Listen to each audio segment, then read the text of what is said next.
Hello again YouTube, I'm Prometea, welcome to my channel Tyrannosaurus Go. Today I'm going to be sharing some thoughts about feminism and exclusion, or rather the relevance of certain participations within feminism. As some of you may know, there are some groups of people that label themselves as feminists, but they have a discourse and actions that exclude transgender people, getting to the point of claiming that transgender women are actually men trying to invade women's spaces, and that transgender men are traitor women that mutilate their bodies to join the patriarchy. Those groups are a minority, but unfortunately they exist, and we call them TERF, Trans Exclusionary Radical Feminist. Last week I wanted to write something on Facebook about one of these groups, and I wanted to write it in Spanish, but I couldn't find a word to say it.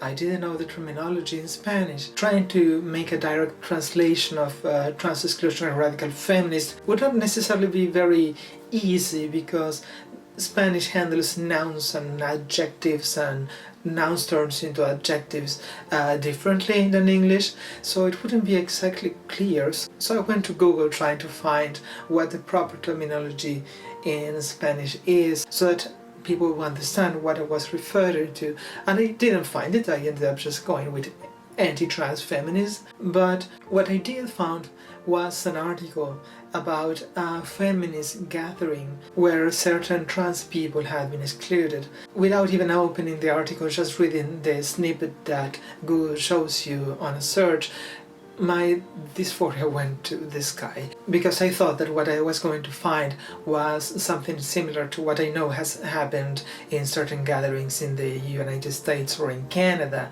like the Michigan Women Music Festival that's infamous for excluding transgender women. But what I found when I opened the article was really surprising. The gathering in particular was the Encuentro Feminista Latinoamericano y del Caribe, the Latin American and Caribbean feminist gathering, the last edition that took place in Peru in 2014. And actually the trans people that they had excluded were not trans women, but transgender men.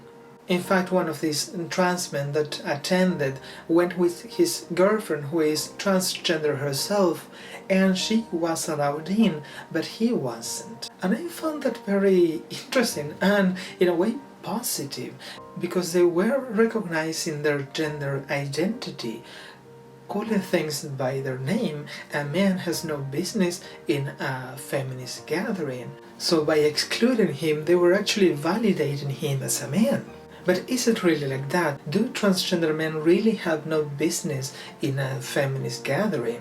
Men in general should be allies to feminism, but allies have to be careful to remain on the side, to accompany the struggle, but not to take protagonism and not oppress the person that they are supposed to be helping in their struggle. A beautiful example of this was last year in Sao Paulo in the Pride Parade, where a group of evangelists were on the side of the parade with signs saying "Jesus cures homophobia", and they quoted the Gospel of John 13:34, where Jesus supposedly said, "A new command I give you, love one another. As I have loved you, so you must love one another." And they were on the side. They didn't join the parade, because the parade, the spotlight had to be for LGBT people, not for them who were just showing their support. But the question that arises is, are transgender men just allies in the feminist cause? Transgender women and cisgender women face a lot of common issues, as well as some that are not necessarily common. For example, transgender women are much more likely to experience physical violence in the streets than cisgender women.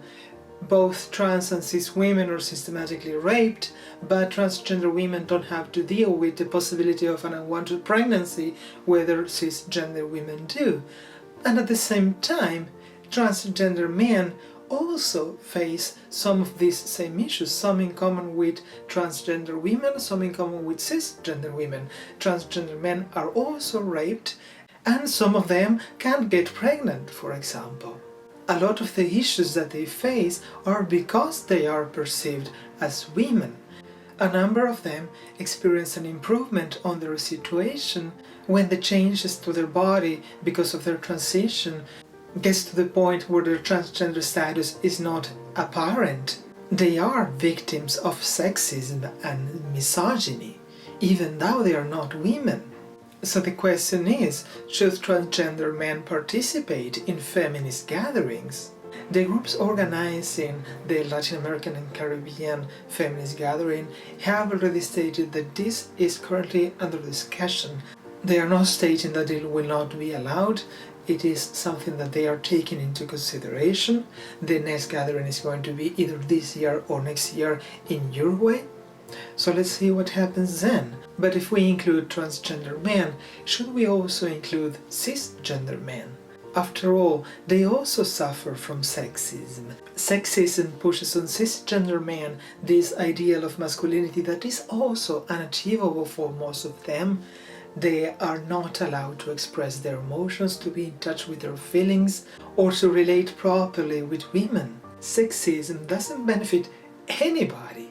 So if we include transgender men in these feminist gatherings, doesn't the name feminism invalidate their gender identity? Should we consider a different name perhaps? I don't have an opinion on this, but I know that certain groups of people are dropping the feminist label and they're choosing to go with anti-patriarchy instead. And I kind of understand them now. What do you think of this? What's your opinion? Let me hear about it in the comments. Remember that you can also send me your questions for future videos via Facebook, Twitter or Ask.fm. If you want to receive more videos every Friday, please subscribe to my channel and see you again next week. Bye bye!